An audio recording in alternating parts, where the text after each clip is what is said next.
Mangihleli nje edeskini kumele ngihlale for 8 hours wonke. Bengavumelekile ukuthi ngihambe ngiye toilet. Kuthiwa bengisebenza kodwa bengakwazi ukuthi uma ngimfakele imali. I've got my kids, I've got siblings to take care of as well. Yonke into sibheke mina. So manje sekuba tight okwangempela. Ngase kuyistress sami leso ukuthi kuzoba khona ingane encane ekhaya nangu nami la ngomthwalo so leyo nto nje yayingistress.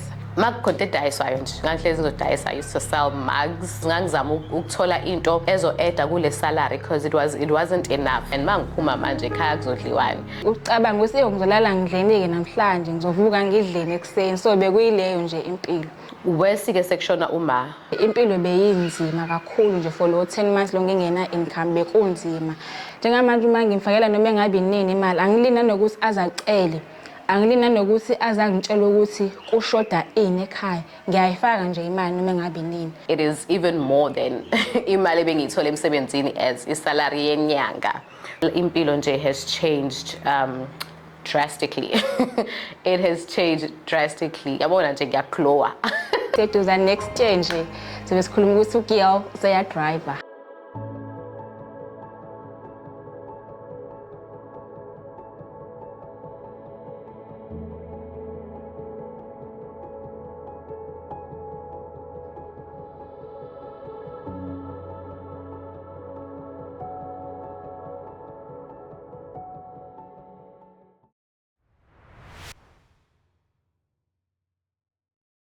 So igama lami uQiniso wakaKhumalo sohlala eThekwini KZN ngakhulela khona nje elokishini elibizwa kuthiwa iScomplaza, right, ekubizwa ukuthi eClermont.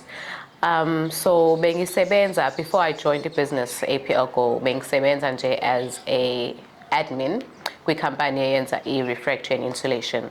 So I was doing admin khona, ngenza ama-quotations and so forth.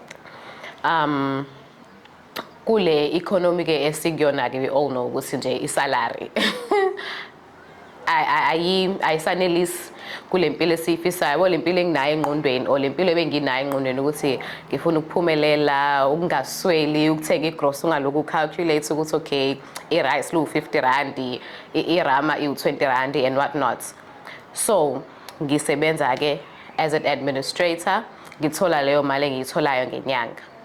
But then baby break it down, sithola weekly instead of isamba sonke monthly, we would get it weekly. So we thole ke leyo mali on Friday, shayo Tuesday imali isiphelile, kusafanele ugibele, kusafanele ku-add izinto ezishodayo endlini. Nje ibingagculisi angisho njalo ibingagculisi indleko ziningi than imali umuntu ayithola. So I used to have a supervisor emsebenzini angiboleka imali engiboleke like over 200 over 300 just to finish off the week ukuthi ayibo just for transport and whatnot. So I'm sure nje uma abantu bayaseyazi ukuthi Nkosi yami lo yasisi uzoza zathi Wednesday uzoza azofuna 200 or 300 rand. So kuyona impilo engiyiphilayo ke le uthola ukuthi you'd get frustrated by the little things because I'm a mother as well. So you get frustrated by the little things ingane ezizenzayo zibuya mhlambe school bag isiqhumile ubuya kune stationery eshodayo yabo izinto ezikanjalo because you are thinking ukuthi okay vele kids will be kids but into at the back of your mind is like manje sengizoyithatha phi imali yokuphesha lokhu ke manje sekulahlile you know. So I used to do makukhonto edayiswayo nje ngangihlezi ngizodayisa. I used to sell mugs. I used to sell mugs nento ethi nje side hustle ngingene kuyona you know lezi zinto ezinama profits amancane ezokudayisa mhlambe lunch hampers, breakfast hampers, anjalo ngisho sangidayisa even nama mugs because ngangizama ukuthola into ezo-eda kule salary because it wasn't enough. Makuzophela inyanga there is money for transport for ingane to go to school, there's school fees, there's lunch, there's groceries, so it was just a lot. Yabo lento ukuthi ube ne stress njengoba makuzongena inyanga because you know makuzophela inyanga or for me makuzophela the week because you know ukuthi le mali ayanele kuningi okudingakalayo but imali ayanele. Wesike sekushona uma because Uma passed like 2 years ago if I'm not mistaken. wese section yena yonke into sibheke mina. I've got my kids, I've got siblings to take care of as well. So manje sekuba tight okwangempela. So nje isimo sasingekho mnandi. I don't want to lie. Isimo nje sasingekho mnandi. Lento yokuthi you going to work, you are stressed. You are stressed ucabanga emumva ukuthi okay fine mangiphuma manje ekhaya kuzodliwani.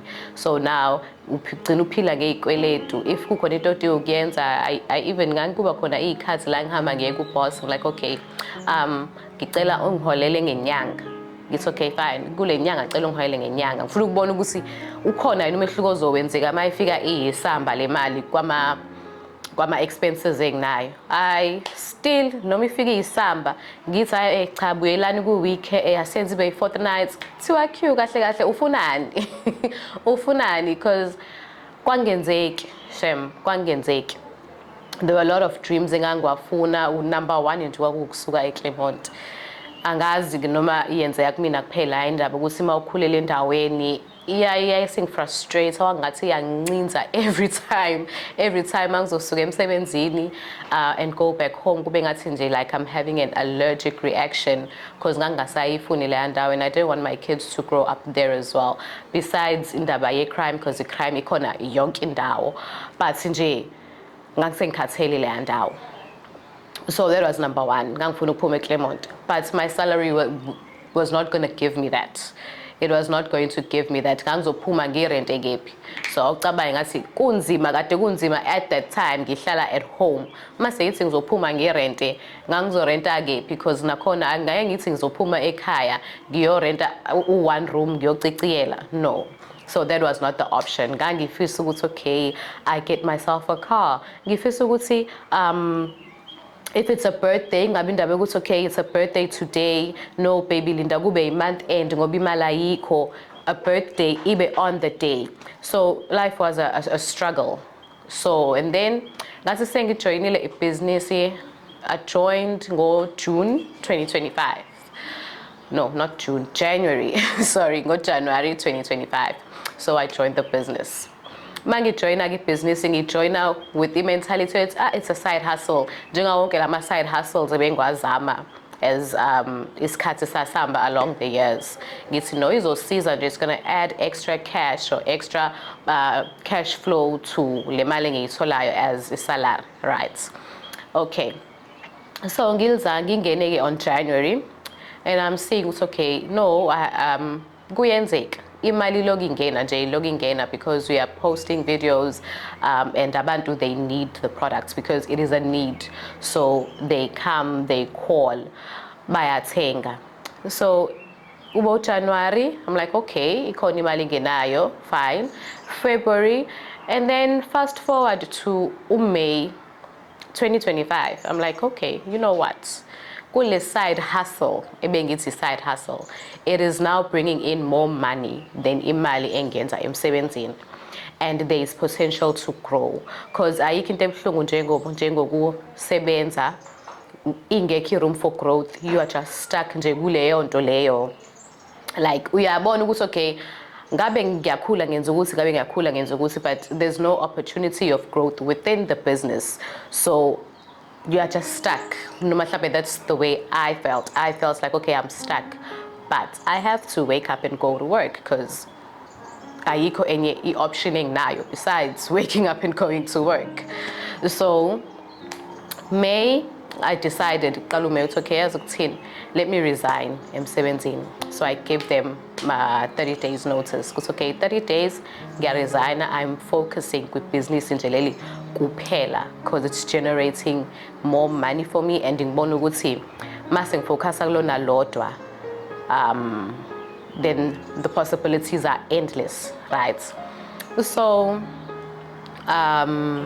ngibanikeze the 30 days notice. So ngaresign ke makuphela inyanga. I got 2 people endaweni yami abazofill in the space. And then June was was the best month of my life. Yabo leyo ukuthi you having how do I place it? You own your time. you own your time. You can do akukho okay go 7 you have to be at work go 4 uyaphuma Monday to Friday. You literally own isikhathi sakho. You can do whatever you want with your time. So ngaqala ngasebenza fully in this business ngo-June.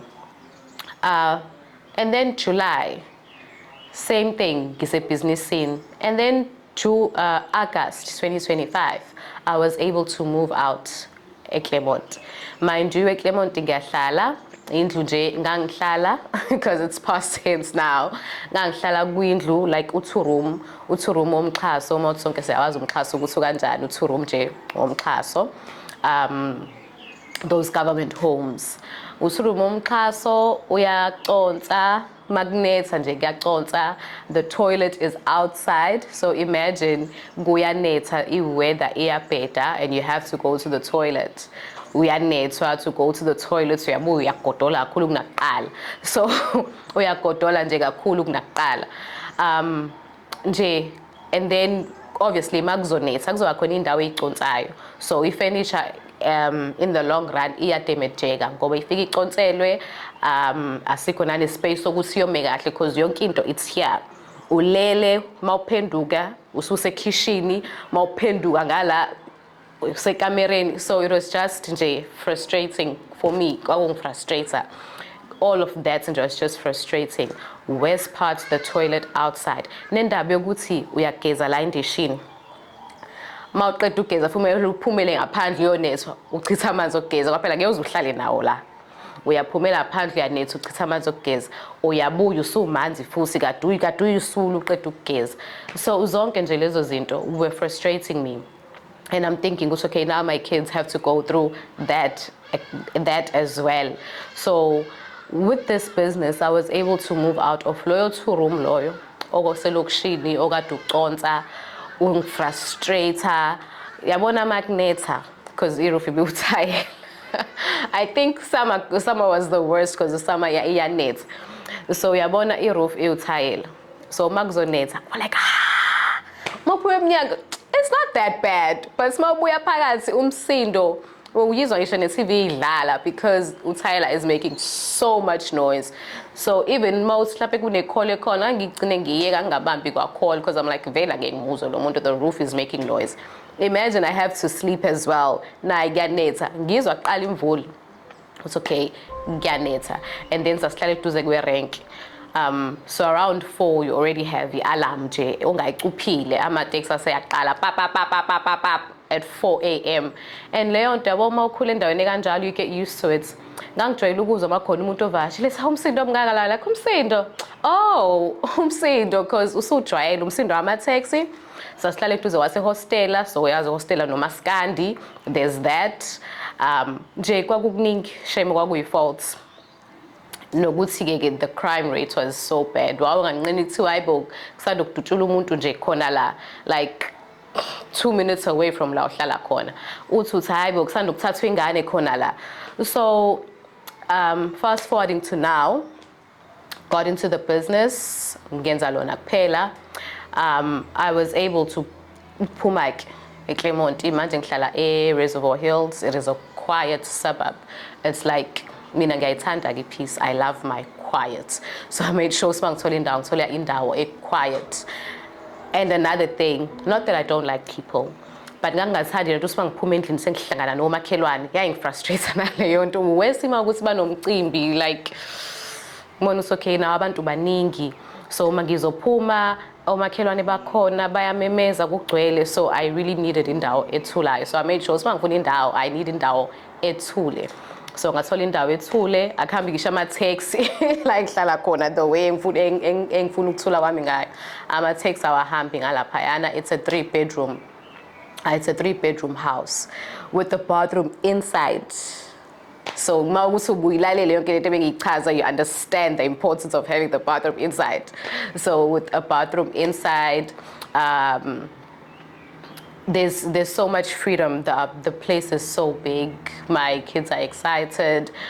Impilo nje angithi isishintshile overall. Isishintshile. Imagine ukuthi le ndawo engihlala kuyona it is even more than imali ebengiyithola emsebenzini as isalary yenyanga for you to see ukuthi impilo isishintshe kangakanani. Noma inini makuthiwa okay semina I can have takeouts like noma inini mawuthi okay manje ngihayela uMcD's I McD mawuthi manje ngihayela ama-wings I wings akukho ukuthi no ayikho imali asilinde kuphela inyanga before we get takeouts. Any day into esikhona manje sewukuthi phela I've got to put leyo discipline ekhona ukuthi not every day is going to be a takeout day. Because obviously I'll gain weight and it's not healthy for or baby as well. So kumele kube khona naleyo discipline leyo ekanjalo, but impilo nje has changed drastically. It has changed drastically. Yabona nje ngiyaklowa. Ngiyaklowa. So it's heaven sent basically. Because manje sengiyicabanga ukuthi yabo lento yokuthi mawungenayo imali you're always thinking what career can I change to? Yiphi career khokha kangcono ngingenze mhlawumbe noma i-short course nyana, even if it's a safety course, because you're running after the money, you're running after the paper. But manje I'm thinking aibo, you know, ayikho i-career ngathi it tops this business. Like ayikho. Even if you're thinking, let me start a business, you know the many ideas because because of poverty, we want to start this, we want to do this, but there's ayikho business, ayikho a career, whether being a lawyer and whatnot, that can top up this business. Engenza lolu shintsho lolu leli business elenzile empilweni yami esaqhubeka ilenza for me. So now a future for my kids, I'm no longer worried about that because ngiyabona ukuthi you know impilo imnandi and kusazoba mnandi is it's amazing. It's heaven sent, not just the sweets but nje the income konke ku right. Sanibonani, igama lami nguLindiwe ngwakagcina ekhaya eseBhamshela. Ngikhuliswe single parents. Ekukhuleni kwami ke uma bengasebenzi kwagcina ke sisupportwa umalume esikoleni nje yonke into besupportwa umalume ekufundeni kwethu ama bengena phansi kwaze kwafika ku matric nje sisupportwe bona umalume. So after matric ngaye college ngayokwenza hospitality, ngafunda college ngaqeda ngathola in-service training Royal Hotel, ngasebenza khona for in-service training, and then mangiqeda ngathola umsebenzi eBlue Waters okuyila engifike ngasebenza khona ke 5 to 6 years ngine experience kwi hospitality industry. So mangisebenza and then ngaba nama challenges nje emsebenzini kahlezi nje ngingekho right because imanager yami beyihlukumezana nje kakhulu in such a way that bengavumelekile ukuthi ngihambe ngiye toilet. Mangihleli nje bengisebenza kwi room service department, mangihleli nje edeskini mele ngihlale for 8 hours wonke. So le nto leyo beyingihlupha kakhulu emsebenzini, ngihlukumeza nje njalo mawuvuka ekseni uhlezi une stress ukuthi yo namhlanje kuzokwenzakalani. Phela leyo mpilo leyo mawukuthi nje ngalelo langa akekho semudini uzongiciphisela ama shift nje akufaka 2 days akufaka 3 days nje impilo nje beyingekho right sengisebenza eBlue Waters. Ingikhathaze ke lempilo ukuthi mina emsebenzini ngiyancikiselelwa nami angikho right, ngiqhubeke nje ngisebenza kodwa nje angisekho right, uhlezi ukhala nje impilo nje ayikho. Cabanga lapho uhola mawusebenzile nje for inyanga yonke uhola u4 to 5000 kwaleyo mali ekhaya awukwazi ukuthi usupport ngayo, awukwazi na ukuthi uzinakekele izidingo zakho, kwazi nje ukuthi ukhokhele irent ngoba ngihlala eflatini, so mele ngikhokhele irent, mele kube imali etransport, mele kube imali ukuthi ngenze izidingo nje zasendlini.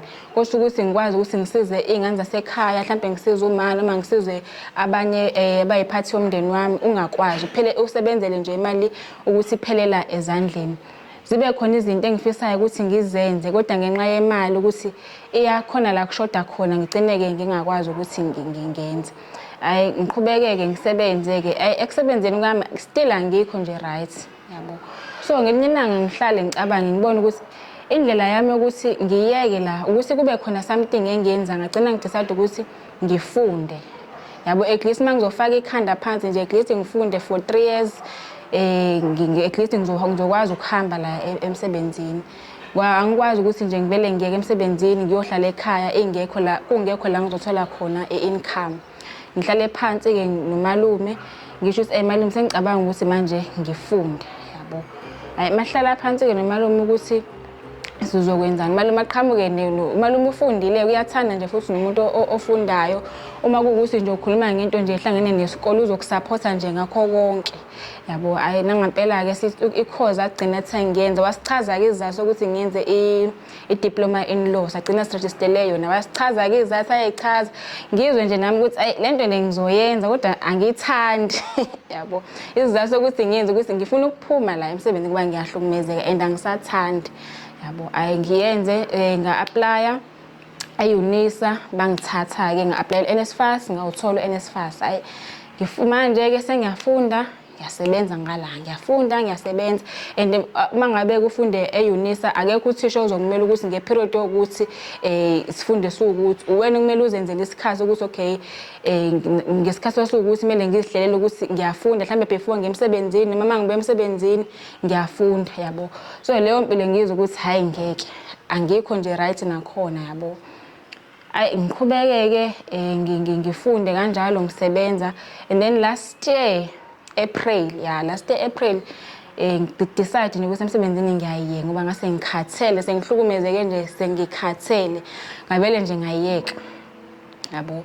Ekuyekeni kwami ke ngahlala ngabe ngisaba na income ke ngafocusa kuma studies wami.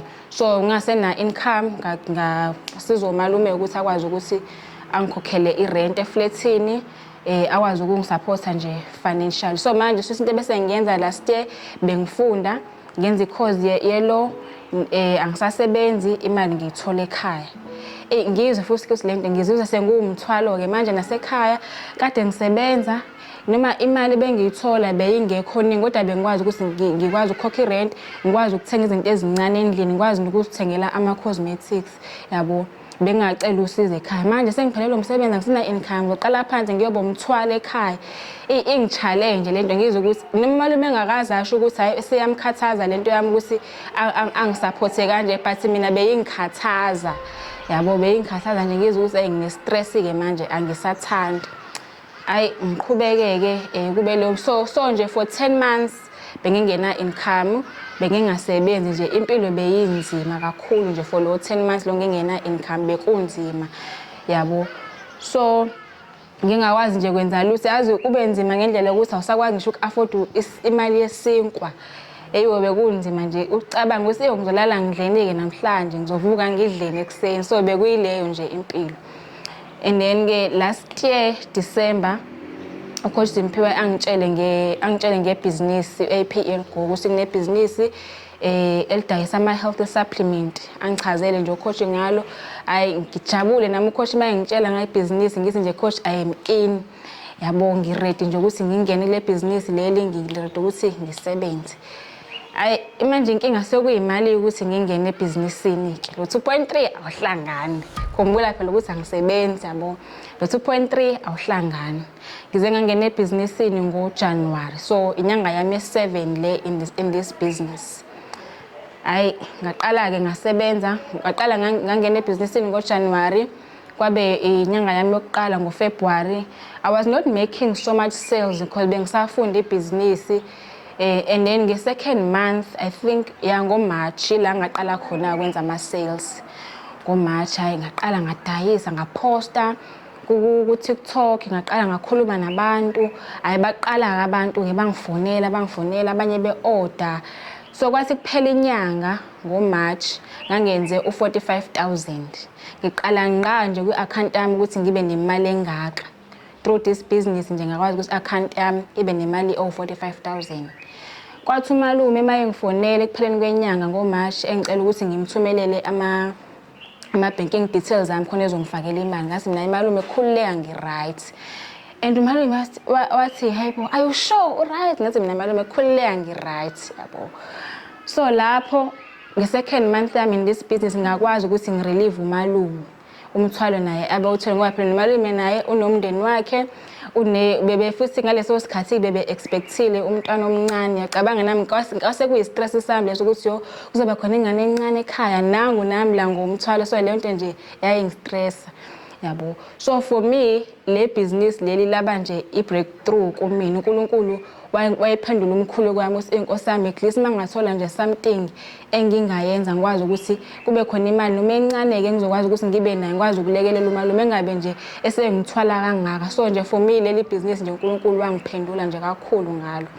So ngiqhubeke ke ngenzeke ama sales. So sengiyakwazi manje ukuthi ke ngisikhokhela iRent, sengiyakwazi ukuthi ngisupport ekhaya izinto ebengikade ngifisa ukuzenza eminyaka ngo-this year nje ngo-April ade kuyi-anniversary yamalume nonkosikazi wakhe. For the first time ngikwazi ukukhipha umndeni wami ku-5-star hotel beyodla idina. Kade ngangifisa ukwenza ngingakwazi ukuthi ngikwenze kodwa through this business ngikwazile ukuthi ngikwenze ukufakela imali ekhaya. Bengakwazi ukuthi ngikwenze kuthiwa bengisebenza kodwa bengakwazi ukuthi uma ngimfakela imali njengamanje uma ngimfakela noma engabe nini imali angilina nokuthi azacele angilina nokuthi azangitshela ukuthi kushoda ini ekhaya ngiyayifaka nje imali noma engabe nini.